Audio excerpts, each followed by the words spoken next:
Tamat. Sekali lagi, tidak ada jalan kedua. Kajilah, bedahlah, pelajari ilmu tauhid. Setelah itu amalkan, setelah itu kerjakan, dan upayakan kalau bisa didakwahkan. Supaya kita tahu apa kita prioritas utama dalam dakwah. Gak ada lain. Ajak manusia kepada tauhid. Kalau mereka mati, tauhid udah beres. Ada istilahnya jaminan di depan Allah. Ada hadis bitaqah para jemaah. Saya rasa mungkin ada yang belum dengar atau mungkin ada yang dengar. Hadis masalah kartu. Maka digelar oleh para ulama, judul hadisnya hadis bitaqah. Dalam hadis ini di akhirat nanti ada seorang hamba. Dia dihisap amalnya 99 gulungan amal itu. Satu gulungan dibentang amal jeleknya itu, sepanjang mata memandang nggak habis, penuh itu catatan jelek. Sampai dia bilang ke Allah, setelah Allah tanya, bagaimana ini kamu akui? Dia akui. Dan dia bilang, nggak ada harapan ya Allah, aku selamat dari siksamu. Kata Allah, kamu selamat. Kamu masih punya kartu yang belum cacat dengan syirik. Belum kamu cacatkan kartu itu. Apa itu kata dia? Kartu la ilaha illallah. Ketika ditimbang di timbangan di yaumil hisab, kartu yang satu ini lebih berat dibanding gulungan amal jelek yang sekian puluh tadi. Si hamba ini masuk surga. Ini hadis Muslim para jemaah semua. Jadi kalau kita melihat dalam sekali makna kartu ini, la ilaha illallah ini. Tapi kalau beres, kalau ini cacat jemaah semua, habis sudah. Habis sudah semuanya. Seperti saya contohkan supaya makin istilahnya makin sinkron, kena dia percontohannya. Satu masalah kartu tadi mengalahkan seluruh amal. Sisi lain ada orang beramal, ada cacatnya dalam masalah kartunya. Yaitu contoh kaum Khawarij. Awal kelompok nyempal di Islam namanya Khawarij di zaman Ali. Kaum Khawarij, kata Rasul ketika menceritakan ke sahabat, mengkabarkan nanti akan muncul sebentar lagi Khawarij. Kata Rasulullah, tahkiruna sholatakum ma'a sholatihim wa siyamakum ma'a siyamihim. Kalian ini, sahabatku kata Rasul, sholat kalian dibanding Khawarij rendah, lebih hebat Khawarij. Gak ada apa-apanya kalian. Sahabat ini jemaah semua. Apalagi kita, mau dibandingkan, gak jauh, gak levelnya itu. Kemudian, puasa kalian wahai sahabatku, gak ada kata Rasul dibanding puasa Khawarij. Pokoknya urusan amal badaniyah luar biasa. Tetapi yamrukuna minad din kama yamrukus sahmu minar ramiyah. Mereka lepas dari agama kayak lepasnya anak panah dari sasarannya. Tembus mati sasarannya, tapi nggak kelihatan di mana anak panahnya, saking keras laju panah itu. Apa dosa mereka si Khawarij tadi? Sampai-sampai amal sholat puasanya yang mengalahi sahabat Nabi, anak didik Nabi, nggak dihargai Allah. Mereka tidak mengimani perintah Allah Ta'ala, tidak mempercayai, disuruh mereka tunduk kepada pemerintah muslim yang sah. Tidak ada guna sholat tadi. Jadi coba lihat jemaah semua, karena rusak kartu la ilaha illallah tadi. Tunduknya dia ke Allah sudah cacat. Walaupun ibadahnya, walaupun ketaatannya luar biasa, tapi ketika yang satu ini gugur, Allah bilang mereka keluar dari Islam. Walaupun Allah bilang gak sampai kafir, tapi sudah cukup. Itu ancaman kata para ulama. Digambarkan Rasul keluar dari Islam seperti keluar anak panah dari busurnya. Kena kesasaran, tapi gak nampak tembusnya. Jadi mudah-mudahan jangan sampailah kartu yang satu ini modal kita cacat. Sebagaimana Rasul pesan kepada Ali bin Abi Thalib, wahai pamanku, katakan satu ini aja, la ilaha illallah, kalimatun uhajulaka indallah. Kalimat ini nanti aku jadikan alasan membela kamu di depan Allah. Tolong ngomongkan itu. Karena kalau mereka ngomongkan langsung yakin. Sebab mereka sudah ngerti, bukti mereka gak mau ngomongkannya. Tolong kata Allah Rasulullah. Dia gak mau. Dia mati tetap di atas agama Abu Abdul Muttalib. Dia gak mau. Akhirnya dia mati di atas syirik. Dan dia dihukum Allah dengan dosa-dosanya di dalam neraka Allah Subhanahu wa ta'ala. InsyaAllah kita berdoa sama-sama sama Allah di akhir kajian ini, Allah selamatkan kita daripada dosa syirik. Dan jangan salah para jemaah semua, syirik di sini jangan seperti syirik seperti kata orang-orang sekarang. Orang masalah syirik pun sudah salah paham. Orang bilang syirik itu dengki. Coba lihat. Subhanallah. Dosa yang paling parah di depan Allah, yang gak akan Allah maafkan itu, kalau kita bunuh, kata para ulama. Walaupun bunuh, Kalau kita berzina, kita berjudi, kita minum khamar dan semisalnya, rusak, bejat, hancur. Kalau mati, belum sempat taubat, masih ada itu harapan Allah ampunkan sesuai kebijaksanaan Allah. Tapi kalau syirik, sholat pun kita, ibadah pun kita, tapi sesekali-sekali datang kubur keramat, cari berkah di sana. Jangan salah. Sempat kita buat ini walaupun kita taat, ya, habis. Ya, maka jangan salah. Dosa yang demikian besar syirik bisanya dipoles hanya sekedar kategori dengki. Subhanallah. Sehingga kadang-kadang kita dengar kalimat ini di masyarakat, syirik kali dia. Orang nggak ngerti apa itu syirik, oh dengki dia itu cuma. Iri, hanya sekedar batas itu. Dosa yang demikian parah yang Allah nggak ampunkan, hanya sekedar sebatas itu maksudnya. Subhanallah. Mudah-mudahan Allah tunjuki kita dan masyarakat kita kepada jalan yang dicintai Allah Subhanahu wa ta'ala. Lebih kurangnya saya mohon maaf. Wabillahi taufiq wal hidayah. Wa akhiru da'wana alhamdulillahi rabbil alamin. Wassalamualaikum warahmatullahi wabarakatuh. Persoalannya harus kita dudukkan dulu para jemaah semua. Ilmu tauhid itu ilmu dasar. Bahkan diistilahkan ilmu darurah fil Islam. Darurat. Begitu kita Islam, begitu si manusia ini masuk kepada jenjang mukallaf, akil baligh, lelaki dan wanita, ketika dia sebagai muslim, darurah itu sudah menjadi darurat karena itu ilmu fitrah, dia harus tahu tauhid. Sehingga ini ilmu bukan bisa kita bilang untuk kalangan intelektual, atau kita bilang ini ilmu untuk kalangan mahasiswa, untuk para orang-orang yang mengerti ilmu dasar dan semisalnya. Ini masalah prinsip. Oleh karena itu kalau kita sederhanakan ilmu ini, dalam masalah tauhid uluhiyah itu dulu dasarnya. Kita harus tanamkan kepada generasi kita saat ini, bagaimana mereka itu dalam beribadah. Ibadah itu bukan hanya sholat para jemaah semua.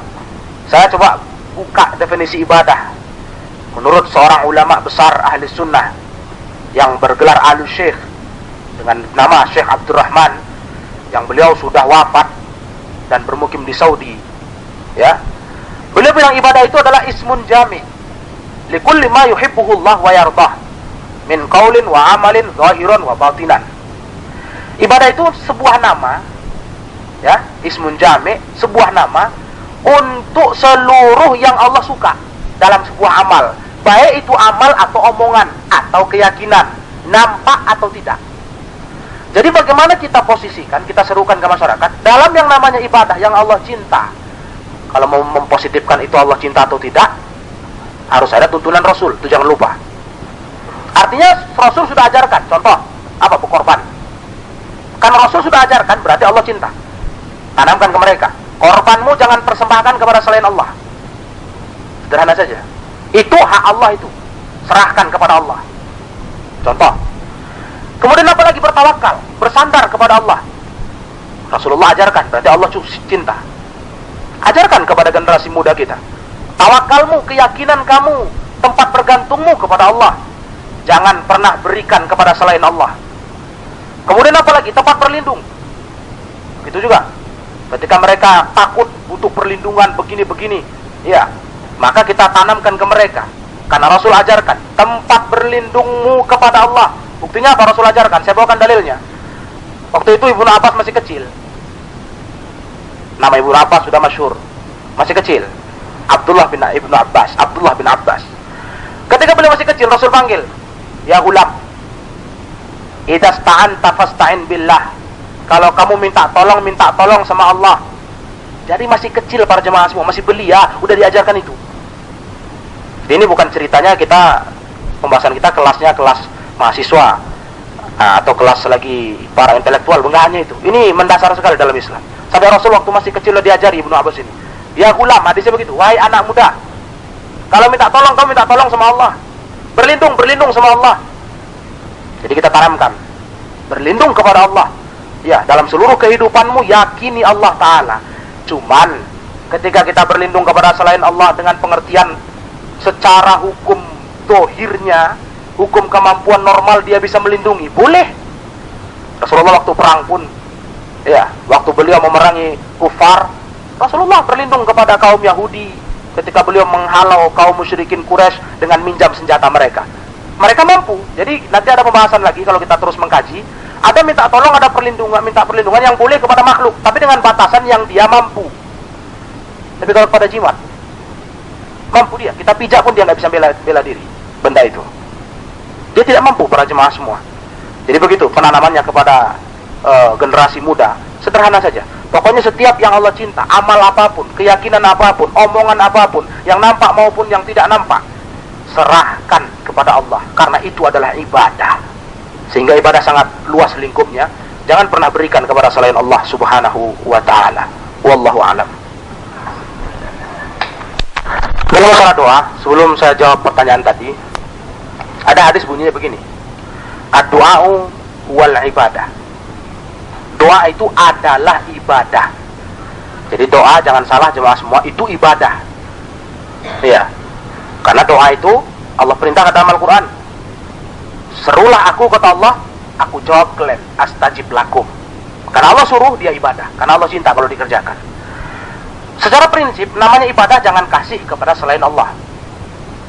Cuma sekarang persoalannya, doa ini terbagi dua. Ada doa kepada orang yang masih hidup, minta doa namanya.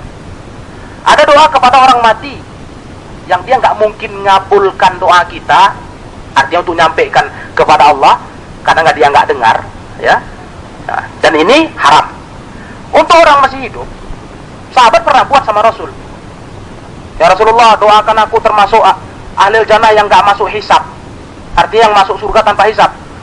Rasul bilang sama sahabat itu, kamu termasuk. Datang sahabat lain, ya Rasulullah, aku juga. Wah, kamu udah didahului sama dia, kata Rasul.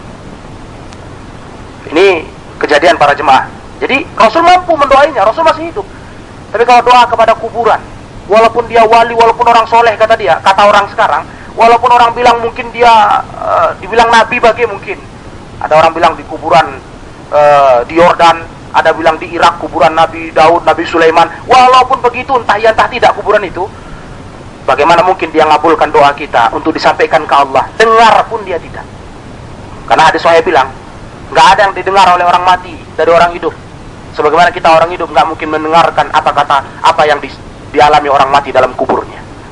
Jadi para jemaah, itu saja sudah tidak mungkin. Jadi kalau begitu kasusnya, kalau kita minta ke orang soleh, boleh. Cuman ada pesan seorang ulama, yaitu Syekh Muhammad bin Shalih Al-Utsaimin, baru saja wafat, dan salah seorang anggota Majelis Ulama Saudi Arabia. Beliau bilang, dalam masalah doa minta ke orang lain boleh, tapi jangan jadikan kebiasaan. Karena apa? Doa kan ibadah. Kenapa nggak jalani sendiri aja? Kenapa kok minta pesan sama orang lain? Boleh saja, tapi jangan jadikan kebiasaan, jangan jadikan ritual. Dengar-dengar sana ada orang soleh, rombongan ke sana minta doa sama orang soleh. Nanti di sana ada lagi, rame-rame pindah pula minta lagi. Jangan jadikan kebiasaan, kata beliau. Karena doa itu ibadah, kerjakan aja sendiri doa itu. Begitu, itu boleh para jemaah. Tapi kalau sudah mati atau nggak di tempat, sebagaimana kita saksikan sering, mereka panggil-panggil nama Rasulullah dalam nasyid-nasyidnya. Ya Rasulullah, lepaskan kami dari musibah dunia ini. Subhanallah. Ini jelas minta ke selain Allah. Rasulullah nggak dengar itu doa. Rasulullah nggak mungkin kabulkan itu doa. Dia minta, dia panggil-panggil Allah, Rasulullah Sallallahu Alaihi Wasallam. Jadi ini udah jelas nyimpang para jemaah semua, ya. Apalagi yang udah mati, yang nggak di tempat aja walaupun masih hidup, yang nggak mungkin dia dengarkan doa kita secara normal, secara hukum alam normal ini, kecuali dia mungkin punya jin, lain cerita, dan itu dosa. Ini nggak mungkin. Sehingga kalau itu dilakukan, itu namanya penyekutuan kepada Allah, karena doa itu ibadah dan hanya berhak untuk Allah Ta'ala. Wallahu a'lam. Ritual orang sebelum Ramadan yang kita saksikan memang belakang hari ini, dan memang sudah lama, sudah menjadi kebiasaan di masyarakat. Itu kan masalah agama, kecuali itu dibilang orang bukan agama, dan itu jelas masalah agama. Sekarang saya kembalikan kepada prinsip agama itu milik siapa? Tentu milik Allah Subhanahu wa ta'ala. Bahkan Nabi pun cuma penyampai saja, bukan Nabi yang merekayasa agama. Maka ada istilah agama selalu cocok untuk zaman semodern apapun, selalu cocok. Kenapa? Yang membuat agama Allah yang maha tahu. Sampai kiamat mau muncul era apa, Allah tahu. Nggak usah kan era komputerisasi zaman kita ini, internisasi dan semisalnya. Nanti entah apa-apa Allah tahu. Kemajuan menjelang kiamat sekalipun Allah tahu. Agama selalu cocok. Setelah kita tahu agama ini bukan milik kita, milik Allah, Allah meletakkannya sudah maha tahu, maha sempurna. Sekarang kita tanya, Ada nggak Allah suruh Rasulnya buat seperti itu? Acara-acara tadi. Kita buka-buka hadis, atau mungkin ada yang jumpa hadisnya. Sementara ini, sampai selama ini, dengan kita lihat ulama-ulama yang tahu hadis, tidak pernah menemukan itu ajaran Islam. Ya, buat acara begitu, dikhususkan harus baca ini, tahtim, tahlil, dan semisalnya, harus baca itu, terus kirim pahala. Tidak pernah ada acara begitu di dalam Islam. Kalau ia ada, kalau betul itu baik, pasti Rasul duluan buat. Apa mungkin kita lebih tahu itu baik, Rasul lupa, terus meninggal, lupa. Sederhana aja bicarakan ya para jemaah semua. Setiap ajaran baru di dunia ini, kita tanya, mungkin nggak kita tahu itu baik, Rasul nggak tahu itu baik? Sedangkan Rasul lah sumber kebaikan di dunia. Atau mungkin sahabat, ya, orang yang paling tamak buat baik, kok nggak buat, kok kita malah buat? Apa kita lebih tahu dari sahabat? Oleh karena itu, masalah kirim-kirim doa, cara bersama-sama, sepanjang sepengetahuan bahasan dari para ulama, itu tidak pernah diajarkan dalam Islam. Kalau itu betul ajaran Islam, kita ingin buat. Tapi dengan catatan, kita butuh dalil konkret untuk bisa beramal. Kalau tidak, kita tidak akan pernah beramal. Karena Rasul pesan, kalian wajib berpegang dengan agama kuno. Agama Islam hanya yang dibawa Rasul Sallallahu Alaihi Wasallam. Dan Imam Malik pernah bilang, barang siapa beranggapan ada di dalam Islam ajaran baru dan dianggap itu baik, berarti dia, kata Imam Malik, telah menganggap Muhammad Sallallahu Alaihi Wasallam pengkhianat dalam menyampaikan tugas risalah kenabian. Karena Rasul mati, berarti ada yang tersisa amal ibadah ini, nggak disampaikan ke kita. Oh, tuan guru kita sekarang yang lebih tahu. Udah nggak logis para jemaah semua. Berarti kita curiga, Rasulullah mati membawa berita yang nggak pernah disampaikan ke kita, dan Rasul berarti pengkhianat. Begitu kata Imam Malik, ya, rahimahullahu taala. Jadi begitulah masalah kirim-kirim doa itu. Adapun yang sunnah, yang pernah diajarkan Rasulullah Sallallahu Alaihi Wasallam, ya kita nggak usah diadakan acara rame-rame. Masing-masing kita, ya, masing-masing kita doanya, ya, permohonan ampunnya didengarkan Allah Taala. Maka istilahnya kirim doa itu nggak pernah kita dengar dari sunnah Rasulullah Sallallahu Alaihi Wasallam. Yang ada, berdoalah masing-masing kita, baik untuk familinya, untuk saudaranya, ataupun untuk sesamanya kaum muslimin. Berdoa, mintakan ampunan. Itu diajarkan Rasulullah SAW. Tapi dibuat acara khusus, ritual, rutinan, seakan-akan itu acara mesti sebelum Ramadan. Pengharusan ini kita tanyakan dalilnya. Kita beragama harus berdalil. Kalau tidak, kita nggak akan pernah yakin itu agama. Wallahu a'lam. Tidak dalam mimpin doa pun para jemaah semua. Karena tadi ya, masalah ini harus lebih dulu, keyakinan di hati harus mantap dulu. Nabi nggak pernah meninggalkan kebaikan kecuali dia buat. Nabi nggak pernah memperingatkan kejelekan kecuali dia sampaikan ke kita, kan begitu. Artinya dalam masalah ini nggak ada yang baik kecuali pasti Nabi buat, nggak ada yang jelek kecuali pasti Nabi tinggalkan. Nah, secara sekilas kita lihat itu baik, doa bersama. Cuman secara dalil kita nggak dapatkan itu diajarkan oleh Rasulullah. Rasul pernah doa bersama dalam hadis sahih Bukhari, doa minta hujan. Itu Rasul doa bersama. Jadi berhubung sudah ada prinsip tadi, ritual ibadah itu wajib kuno seperti Rasul buat. Mengembangkannya kita nggak ada hak. Ya, berhubung kita nggak pernah dapat acara seperti itu, dikhususkan begitu, maka kita nggak berani menyatakan itu dibolehkan. Kecuali ada yang bisa tunjukkan dalil itu dibolehkan secara dalil, ya. Kita nggak terima secara logika. Karena agama ini bukan punya kita. Secara dalil kita akan kerjakan itu. Ya, berhubung begitu. Cuman kalau dalam Jumat umpamanya, ketika imam doa terakhir terus orang mengaminkan, itu tanpa komando. Artinya tidak diumumkan ini ada doa bersama. Itu haknya masing-masing. Tapi kalau dikomandokan, direncanakan, dan seakan-akan kurang afdol ada pertemuan gini nggak pakai doa bersama, ujungnya kan ke situ. Nah, kalau ini kita pertanyakan, dalilnya mana? Karena Rasul sering ini halaqah begini sama sahabatnya. Yang ada cuma doa penutup majelis. Subhanakallahumma bihamdik, asyhadu an la ilaha illa anta astaghfiruka wa atubu ilaik. Terus salam. Yang ada itu doa penutup majelis. Yang kata Rasul, kalau nggak dibaca doa ini, kita seperti baru kumpul di bangke, baru kumpul-kumpul ngadapi bangke. Jadi nggak berkah majelis itu. Maka ada doa tadi dalam hadis sahih. Jadi kita bertanya, ada nggak Rasul buat begitu? Karena Rasul pun sering buat halaqah kayak kita ini, pengajian begini. Tapi kok nggak pernah dengar ada riwayat Rasul memimpin doa bersama. Maka berhubung nggak ada, kita bukan ceritanya apa istilahnya, tidak profesional dalam berpikir. Kan itu baik. Kalau agama kita nggak berani. Kalau dunia kembangkanlah, sepuas-puasnya kembangkan. Tapi agama, maaf, kita yakin agama ini milik Allah Ta'ala. Allah sudah pastikan hukum yang terbaik, yang kayak Rasul amalkan, kayak Rasul omongkan. Gak ada tambahan dan gak perlu ada pengurangan. Wallahu a'lam.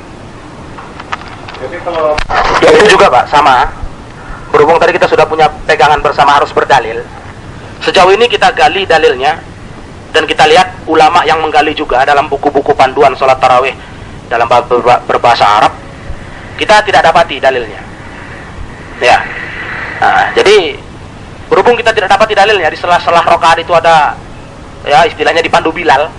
Nah, berhubung kita nggak berani ngamalkan. Karena sekali lagi saya ingatkan para jemaah supaya makin mantap. Karena ini berat, ini kita sudah mentradisi, harus dibubarkan, kan berat itu. Sungguh saya akui, kita sudah sangat mentradisi. Sampai-sampai kita berpikir begini, kalau salah lah semua Indonesia ini. Loh, kenapa gue bingung kalau semua salah? Arab waktu Rasul datang semua salah memang. Dan Allah bilang, wa in tuti aktsara man fil ardi yudilluka an sabilillah. Kalau kau taati kebanyakan orang di muka bumi, itu patokannya kamu sesat dari jalan Allah. Karena patokan agama bukan banyaknya orang buat begitu. Kayak mana Rasul buat, kayak mana sahabat buat, begitulah yang dimaukan Allah. Jadi berhubung nggak ada dalilnya, yang ada cuman sholat tarawih begitu saja, nanti terakhir baru ada Subhanal Malikul Quddus 3 kali, itu ada riwayatnya. Tapi tidak diantara tengah-tengah itu. Berhubung nggak ada dalil, ya kita nggak berani ngamalkan. Agama bukan punya kita, bukan punya guru kita, bukan punya siapa-siapa, punya Allah Ta'ala. Wallahu a'lam. Jadi kalau kita di dalam aspek Jadi berhubung kita nggak dapat dalilnya, jadi kalau ada istilah misalkan waduh itu makbul gitu, bahasa jam kita diam, nggak masalah.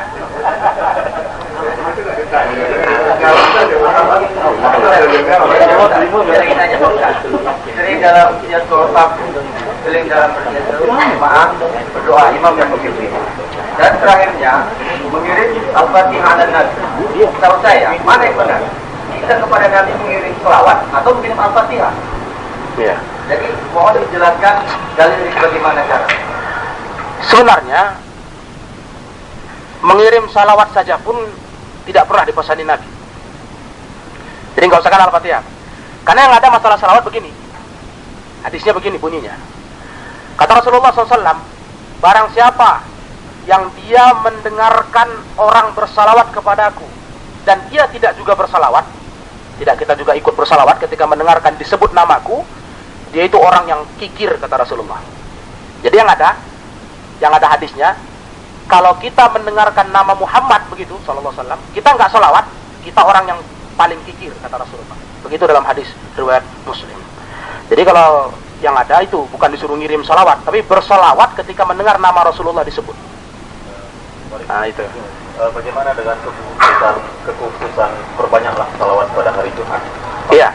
Jadi amal yang apakah malam Jumat dan hari Jumat sebelum waktu di masjid atau apa kita banyak-banyak mengucap Allahumma shalli ala Muhammad?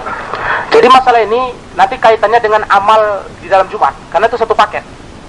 Jadi perbanyak salawat di hari Jumat itu satu paket dengan ritual Rasulullah kalau masuk hari Jumat dari malamnya. Jadi penuh ibadah, penuh zikir, yang mana selalu tersebut nama Rasul, maka jadilah banyak salawat. Jadi bukan hanya dikhususkan ya. Bacaan. Ya, bukan. Nah, bukan hanya dikhususkan begitu. Salawat diulang 1000 kali, sekian ribu kali. Nggak begitu yang dipahami dalam sarah hadis tersebut. Jadi dia terkait dengan ritual kita yang memang dalam masalah malam Jumat, persiapan kita semuanya, kemudian kita duduk di masjidnya, sholat sunatnya dan seterusnya. Disitulah dia terdapat banyaknya kita bersalawat kepada Rasulullah SAW. Satu lagi terakhir boleh. Banyak di majelis taklim itu katakanlah pembuka atau selalu diawali dan diakhiri dengan satu pembukaan. Kita berharap kan salawat dan salam kepada Nabi kita Muhammad SAW. Kita berharap nanti di hari akhirat kita mendapat syafaat dari beliau. Teks kalimat itu begitu. Iya. Walaupun sebenarnya kita tahu bahwa syafaat itu sekalipun juga bukan hak Nabi. Artinya semua syafaat itu adalah milik Allah. Dan syafaat itu tentu diberikan Allah kepada orang yang dikehendakinya. Sehingga saya kalau nggak salah ada satu doa yang pernah saya baca, yang artinya, ya Allah janganlah engkau haramkan atas diriku syafaat Rasulullah SAW. Jadi pengertian syafaat di sini, tetap Rasul tidak akan pernah bisa beri syafaat jika Allah tidak mengizinkan syafaat itu untuk kita, kan itu kan. Nah, bagaimana dengan ungkapan kalimat umum ini? Semoga kita mendapat syafaat dari beliau tanpa menggandengkan dengan izin Allah itu. Apakah itu salah satu bentuk kesyirikan dalam hal syafaat? Iya. Jadi masalah lafaz. Dalam masalah lafaz ini tergantung niat si pengucap. Bila dia meniatkan mutlak syafaat itu hanya milik Rasulullah, ini salah. Itu tergantung niat. Karena dalam hadis sahih innamal a'malu binniyat. Tapi kalau kita ketika ngomong begitu dengan keyakinan, kita mohon kepada Allah syafaat Rasul dengan keyakinan semua di bawah izin Allah, itu betul. Karena memang syarat syafaat dua ya. Satu, izin Allah. Yang kedua, ridho Allah kepada si pemberi syafaat, yaitu Rasul. Diizinkan Allah nggak Rasul ngasih ke kita, dan kita diberi izin Allah nggak dapat syafaat itu. Ada dua. Jadi kalau kita yakin dengan minta, ketika kita bilang salawat untuk Rasulullah SAW, kemudian supaya kita dapat syafaatnya, dengan keyakinan kita seperti tadi, maka kita selamat. Tapi menurut pengalaman, ya mudah-mudahan begitulah banyaknya kita, masih ada keyakinan tetap ketika ngomong begitu, tetap syafaat itu di bawah naungan izin Allah Ta'ala. Jadi tidak semata-mata kita yakin itu mutlak semaunya Rasul, enggak. Mudah-mudahan masih begitu.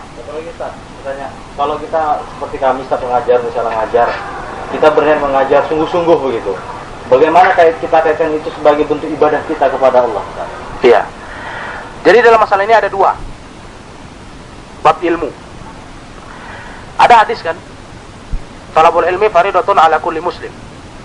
Itu menjadi momen penting dalam setiap dunia pendidikan. Nuntut ilmu itu wajib setiap muslim. Ilmu mana yang wajib ini? Seluruh buku agama kita buka, seluruh buku syarah hadis, ilmu yang wajib yang dikategorikan ibadah ya ilmu agama. Bagaimana dengan ilmu umum? Dia bisa jadi nilai agama dengan catatan ilmu itu diniatkan untuk mengembangkan agama. Dia bukan semata-mata untuk mengenyangkan ambisi dunia. Tapi ada niat di situ untuk juga mengembangkan agama. Bagaimana Islam ini maju dengan ilmu dunia tadi, maka ilmu itu pun jadi mulia dan dapat nilai ibadah. Jadi betul, kalau kita bilang, ada orang bilang ilmu agama saja yang dapat pahala, ilmu dunia tidak, ya salah. Ilmu dunia pun, ini kejelasan dari para ulama termasuk Syekh Utsaimin yang saya bawakan tadi, ya, beliau bilang begitu. Kalau ilmu itu diniatkan untuk agama, mengajarnya niat untuk agama, pelajarnya niat untuk agama, tidak semata-mata ambisi dunia aja yang dia kedepankan, ada niat dia, tekad dia bagaimana untuk agama ini nanti. Entah dianya maju dengan ilmu itu, terus dia bangun agama dengan kemajuan dirinya, kan begitu. Entah dia kaya umpamanya dengan ilmu itu, dapat sebuah pekerjaan, dia niat untuk membantu agama, atau ilmu itu untuk diajarkan kepada agama, ya untuk mengembangkan aspek agama, dapat nilai ibadah ilmu itu. Tapi kalau semata-mata ambisi dunia, maka ilmu itu nggak ada harga, nggak ada nilai apa-apa. Jadi dia belajar ilmu sia-sia. Maka ini harus kita gandengkan supaya jangan kita belajar ilmu sia-sia atau mengajar ilmu sia-sia. Wallahu a'lam. Bagaimana kalau saya ngajar misalkan di swasta, tapi semua itu tidak muslim. Nah, sementara kita butuh dana untuk kebutuhan kita. Bagaimana kira-kira? Iya. Jadi dalam masalah ini, kalau masih kita ajarkan itu hal-hal benar, ya, dengan cara-cara halal, walaupun yang belajar bukan muslim, itu tidak jadi persoalan. Ini juga sebuah fatwa daripada Syekh Abdul Aziz bin Abdullah bin Bas, ketua Majelis Ulama Saudi Arabia yang juga sudah wafat. Jadi begitu. Intinya bagaimana kita dalam mengajar ini, kita niatkan untuk agama. Ya. Nah, walaupun nanti kita dapati orang-orang yang non muslim yang belajar di situ, kalau kita punya keyakinan, apalagi ada nilai plus dakwah, ya, untuk memperkenalkan Islam, beginilah Islam, ada nilai itu lagi, ini lebih berguna lagi ilmu kita itu, dan sehingga tidak semata-mata amal kita itu semata-mata mendapatkan keuntungan dunia. Wallahu a'lam. Masalah adalah bagaimana cara kita untuk mensucikan diri sebenarnya. Ketika Ustaz menyalahkan bahwa tidak ada orang untuk minta tolong kepada dukun, itu salah. Apabila ini ketika memang sebagian besar umat Islam kita minta tolong kepada dokter juga, dokter menyarankan sebuah jimat yang mungkin jimat itu kita kiasan itu bisa menyembuhkan itu dalam bentuk pil atau minuman-minuman, ya. Ini pada orang bilang itu bisa mengobatkan. Apa apa bedanya dengan orang yang mimpi pikiran dukun? Bukan kertas atau bukan apa yang dikasih, tapi dalam sebuah minuman yang mungkin belum pernah diminum orang, yang betul-betul bisa menyembuhkan. Itu yang pertama. Kemudian yang kedua, ada permasalahan sama orang Islam atau bahasa ini sangat sering dilontarkan oleh para ulama. Salah dan salah kepada Nabi besar dengan kita Muhammad SAW. Saya selalu berpikir sampai hari ini saya tidak bisa menjawab jawabannya. Apa sih yang membesarkan dia? Karena seingat saya tidak akan turun Nabi Muhammad kalau tidak turunkan Nabi Adam dan Nabi Nuh dan sampai Nabi Isa. Sehingga kebesaran dia di mana? Itu yang kedua. Kemudian yang ketiga, mungkin ini cuma 3 pertanyaan saja. Kemudian yang ketiga, rutinitas Islam. Kenapa sampai bisa membuat murid-murid segala macam hanya ingin membaca Al-Quran? Mungkin mereka terlena terhadap Quran surat 13-31. Seandainya ada sebuah bacaan yang dia membaca itu gunung-gunung bisa terhampar, mungkin gunung bisa terbelah dan orang mati bisa bicara. Al-Quran lah jawabnya. Jangan-jangan ternyata banyak orang yang tidak dapat bilang orang mati bisa bicara sehingga Quran bisa dibaca bagi atas ayat kuburan, ya kan? Mungkin ini perlu lakukan sangat bagus dan ini semua bagaimana sebenarnya cara itu mengkomunikasikan ini oleh Tuhan. Jadi kita berikan Allah lagi. Cukup segelam. Baik, sejenak kita tunggu azan dulu berkumandang.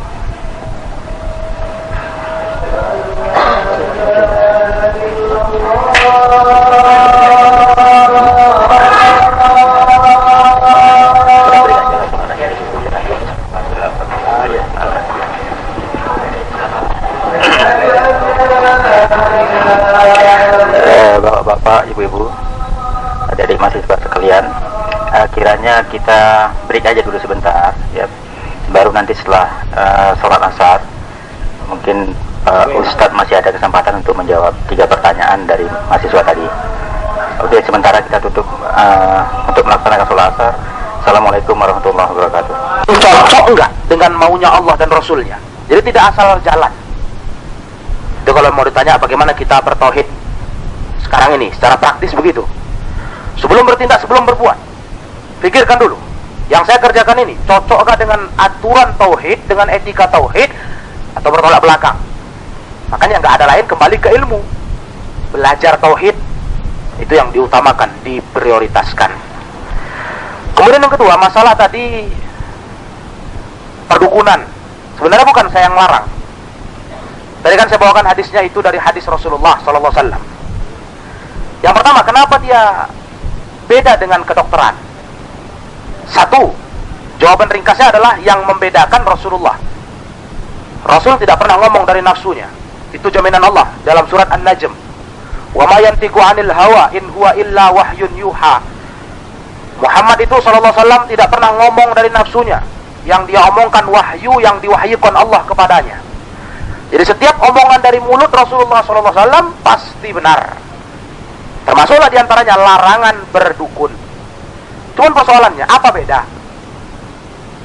Dukun memberikan sebuah jimat, dokter memberikan pil. Sama-sama keberadaannya sebuah benda. Kenapa di sini dibenarkan, di sini dilarang? Karena apa para jemaah semua? Minta tolong kepada selain Allah boleh saja dengan catatan tadi. Yang kita pakai prasarana minta tolong itu memang mampu dia.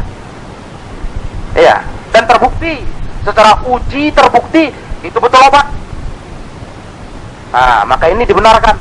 Seperti berobat ke dokter. Maka berobat ke dokter dalam ilmu fikih Hambali diistilahkan apa? Al-kasbu bit-tadawi. Berusaha dengan berobat. Karena tawakal saja kepada Allah, tentu nggak mungkin. Saya mau sembuh tapi saya tidur di rumah, bertawakal. Ada usaha. Nah, cuman usahanya harus di dalam naungan syariat, di dalam batas garis-garis agama. Maka usaha yang haram dalam berobat diantaranya berdukun. Kenapa? Karena para jemaah semua, satu tadi Rasul melarang. Yang kedua, kalau diistilahkan masalah bendanya, jimatnya, ada hadis khusus lagi. Mungkin belum pernah dengar, saya bawakan di sini. Satu hari, seorang sahabat pakai gelang. Gelang itu ditaruh di lengannya. Rasul tanya sama dia, "Ma hadhihi?" Ini apa ini, kata Rasul. Kata dia, "Minal wahinah ya Rasulullah." Ini wahinah, penangkal penyakit demam. Jadi ada kasus ya, ini sangat kasuistik ini. Jadi nggak kita kias-kiaskan, langsung kasusnya mirip kayak orang sekarang berjimat. Apa ini, kata Rasulullah? Kata dia, ini wahinah ini. Wahinah ini dari tali senar panah yang biasa mereka pakai berburu, ketika putus itu mereka simpan supaya nanti mengandung mistis. Maka dipakai oleh sahabat itu waktu itu, tanpa ilmu dia buat.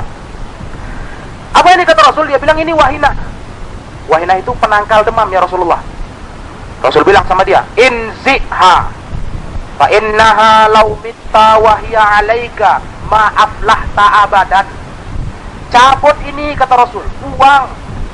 Kalau sampai kamu masih memakai ini dan kamu mati belum tobat, selama-lamanya kamu gak akan pernah selamat dari neraka. Sangat kasuistik para jemaah semua. Langsung masalah jimatnya.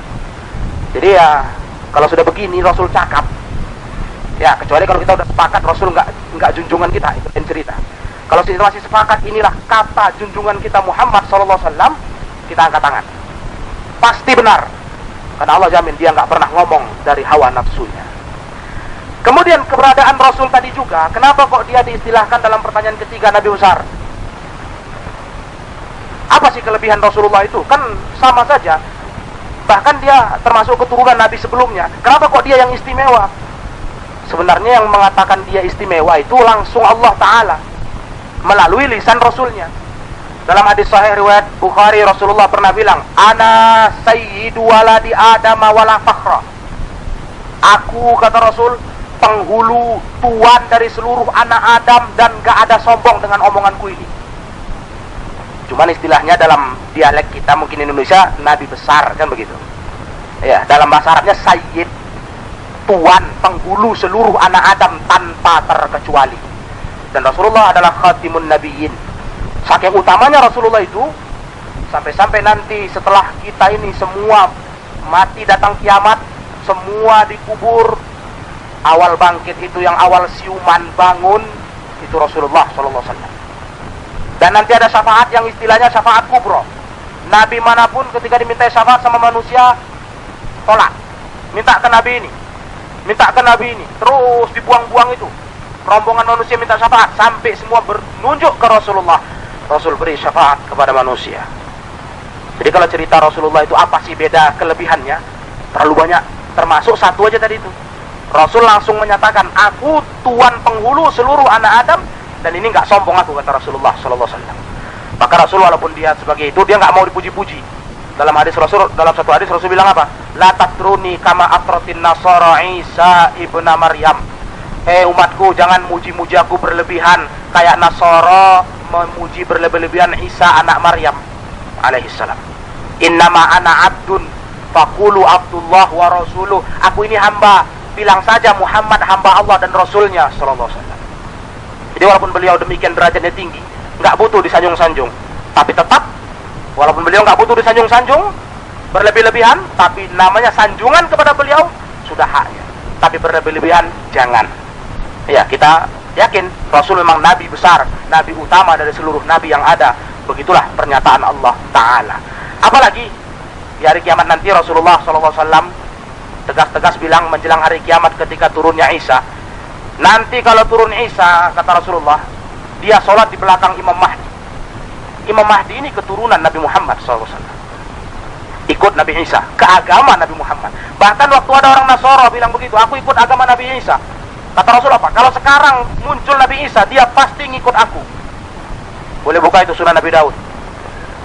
Jadi kalau begini keadaannya memang Rasulullah Nabi segalanya, Nabi yang paling utama, dan hanya Nabi ini yang harus diikut. Bagi umat yang menemuinya, tidak boleh ada hak mengikuti Nabi selainnya. Apalagi beliau memang Nabi terakhir, ajaran yang terakhir inilah yang berhak diikuti oleh umat lainnya. Begitulah jawaban yang bisa saya sampaikan dalam pengajian kita ini, dan mudah-mudahan kajian kita ini bermanfaat dan berguna. Dan kita seperti kata Rasulullah dalam hadis, itu yang saya harapkan, manhumani la yashba'an. Ada dua kelompok di dunia ini nggak pernah kenyang, lapar aja bawaannya, tamak terus. Yang satu manhumun fid dunya la yashba'. Yang satu orang tenggelam kemudian terlena dengan bisnis dunia, ini nggak pernah kenyang. Rasul jamin ini. Tipe pertama manusia yang tenggelam dalam dunia, ini nggak pernah kenyang. Baru kenyang nanti kalau dalam hadis lain diisi tanah perutnya dalam kubur, kenyang dia. Yang kedua, manhumun fil ilmi la yashba'. Ada orang tamak masuk dalam ilmu itu pun nggak pernah kenyang. Jadi mudah-mudahan kita janganlah tipe pertama. Alangkah naas tipe manusia yang hanya tahu dunia dan nggak pernah kenyang sama dunia kecuali mati diisi tanah perut kita. Kita mau tipe yang kedua, tamak dalam ilmu nggak pernah kenyang. Karena ini yang mulia. Sebab apalagi perlu para jemaah semua ketahui untuk motivasi kita bisa mempelajari tauhid ini. Setiap majelis ilmu itu dinaungi malaikat, begitu kata hadis Rasulullah sallallahu alaihi wasallam. Hafatzhumul malaikah. Mereka dinaungi malaikat. Turun malaikat meletakkan sayapnya. Ya, dan ini gaib, kita hanya yakin karena Rasul bilang begitu. Turun meletakkan sayapnya, selagi kita di majelis ilmu, malaikat terus memintakan ampun untuk kita sampai bubarnya. Dan dalam hadis lain Rasulullah bilang, majalisul ilmi riyadul jannah.